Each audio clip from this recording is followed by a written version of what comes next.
in there, and they understand the importance of it, and they, like Brandon, he was saying, you know, his father, his mother, you know, passing on the word of, hey, this is what this is all about. This profession is meaningful. It goes with having a good website. I think we're very fortunate that when AATF was set up, that they decided that they would invest in a good website, because we're getting a lot of interest from across the country, really, from African Americans who are interested in wanting to find out more about this program.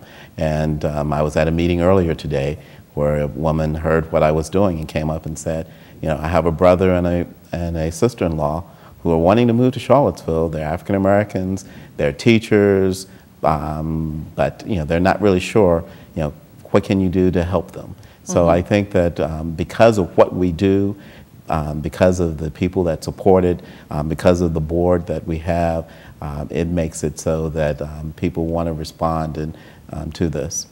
So to get out there to actually find people, I mean, what do you all, like I saw you at Celebration of Community, that's one way you recruit.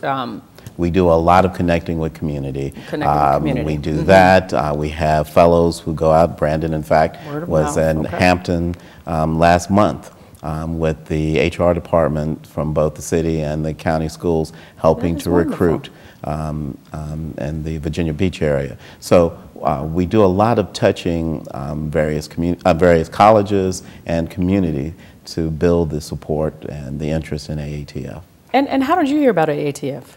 I was coming out of school, and I ran across a friend who was teaching in the area, and he said, you know, thinking about going back to school? And I was like, well, you know, I'm not quite sure.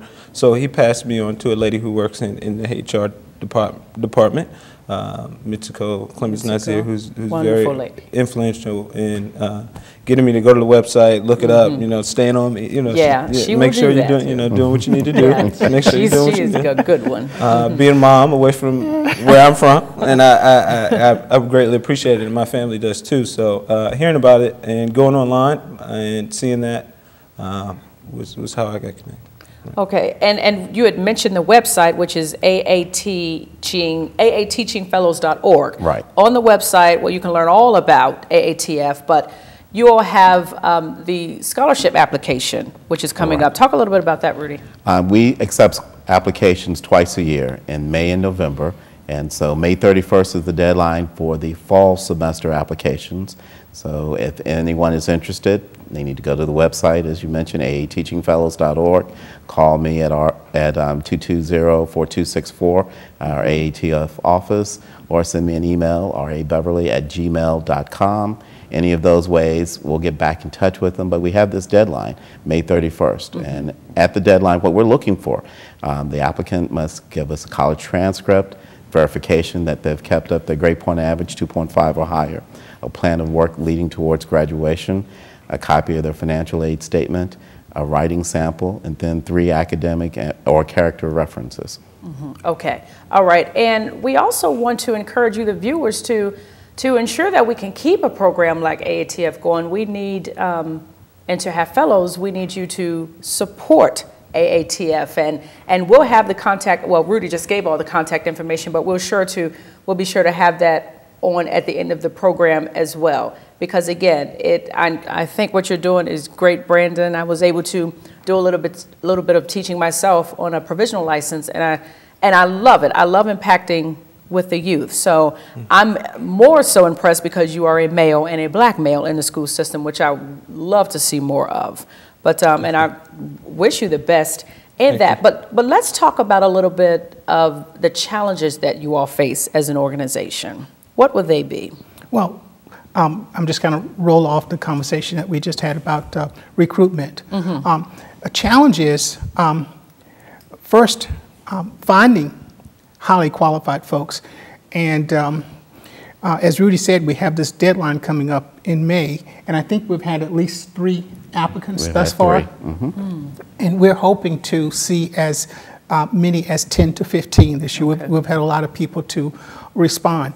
Now, after we receive the applicants, then we vet them through a system. We have a screening committee, and that committee's responsibility is to look at whether or not that applicant would be, that applicant would have the potential of being hired in the city of Charlottesville or Albemarle County Public Schools, and then to become a very proficient, effective teacher in the school system. So the question that screening committee would be asking is, would I hire that person to teach my child? So finding folks with interests, and then finding really, really good folks who can go into the classroom and be effective is a challenge. That's maybe one or two. Of course, funding a nonprofit organization at this point in time is also at the very top of our list. We have screened out at least 19 applicants since 2004, and we have placed 6 in our school division at a cost of what? $92,000. Okay, so it's expensive, but you know, we have learned a lot over time as well as to how to identify those strong candidates like Brandon, and also make short-term commitments. We started out with accepting just about anyone in the program. We had to change our standards where you need at least 2 years of college. You need at least a certain grade point average. You need to maintain a certain grade point average. And you also have to be involved with the community. Brandon has done a lot of stuff, from participating in a Juneteenth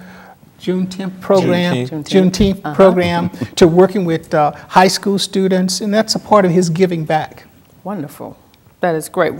Do you want to add any more challenges to that? Well, and I think any more to that? I think the biggest point to it is that, yes, it's expensive to do this type of work, but the other challenge for us, and it's making sure that the community embraces what this is all about. We know that having African American teachers in our classrooms matter, and the reason why it matters, it's not just for improving African American student performance, it's about improving all of our students' performance, because they're going to be going out into a global world where they're going to see diversity at all levels. And again, I think what's important to also remind our viewers is that you have the backing and the support of the county and the city school systems, and the school board is what you said. So there's a lot of support from that angle, but you also need the support of the community to give you money. And we have the support, the Community Endowment Fund of the Charlottesville Albemarle Community Foundation. For the last couple of years, they've given us $5,000. And so we have some foundation support, Charlottesville City support as well. So it is important to realize that it takes a village to raise a child, it takes a village to teach a child, so it takes this community to help us in this endeavor. And you had mentioned earlier, Rudy, that teachers spend a goodly number of hours with our students, our kids. Right. And so you definitely want qualified students. And if you can find absolutely high qualified African American teachers, all the better, all the better. One last question, or maybe it's a two-parter. Why is it important to ensure that such a program like AATF is around? We have a few minutes. Why is it important that we have this here? Well, you started with defining the term achievement gap. And it's a disparity between groups of students based on achievement.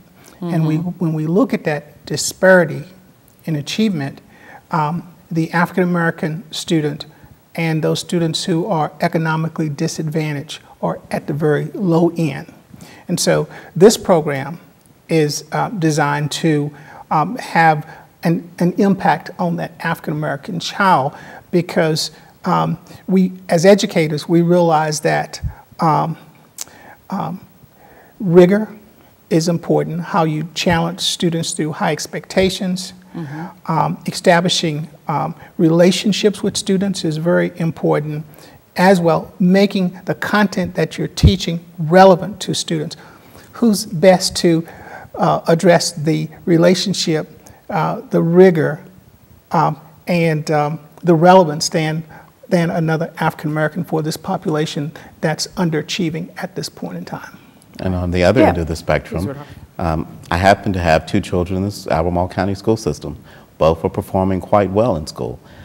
But at the same time, they need to have role models, as we talked about teachers or role models. They need to have role models that look like them so that they will appreciate what their parents are trying to do and their church and other friends and family are trying to do to encourage them to be all that they can be.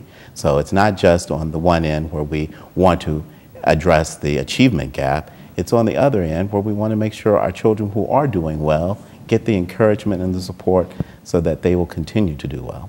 Do you think, real quick, parents, the everyday parents, do you think they are aware of the lack of African American teachers in the classroom?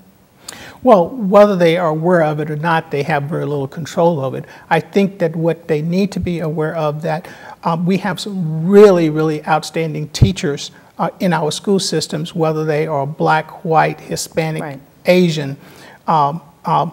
We have some really competent teachers that are making tremendous strides across the board in working with all students. This particular program is just one small piece to a large puzzle to help kids to reach their fullest potential and work in becoming 21st century learners. Okay, real quick, Brandon, anything else you want to add in like 10 seconds? No, I just would, well, yes, I would.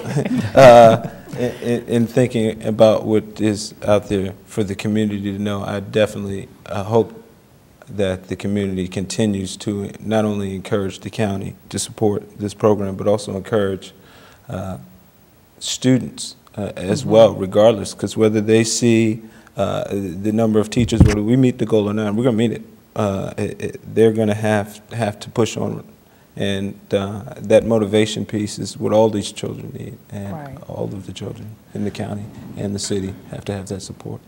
Well, Rudy, before we go, tell us real quick, again, the scholarship deadline, and you have an event. I know it's early, but tell us about the event in September. We have like 30 seconds. The deadline, application deadline, is May 31st. Go to our website, aateachingfellows.org. There'll be contact information to find out, and as well as other information about that. We also have a silent auction, and that's a big fundraising event that we have. This is our 2nd annual. It's going to be September 26th. We be looking forward. There's going to be a lot of information in the next several months about how to get some good art at a good price. All right. Dr. Hairston, Brandon, Rudy, thank you so much. Brandon, I wish you the best. Thank you. And thank you for what you all do for not just African Americans, but our community at large. Did you want to say one more thing, I was just going to say thank you for having us. Oh, you're very welcome. It's been a pleasure. We thank you for tuning in. And again, check out the website for African American Teaching Fellows, aateachingfellows.org. Lots of good information there. And if you have any questions, direct them to Rudy. Almost called you Rudolph. You got it in there, didn't you? Yes. But gentlemen, thank you so much. So if someone wants to sign up for the newsletter, can they just...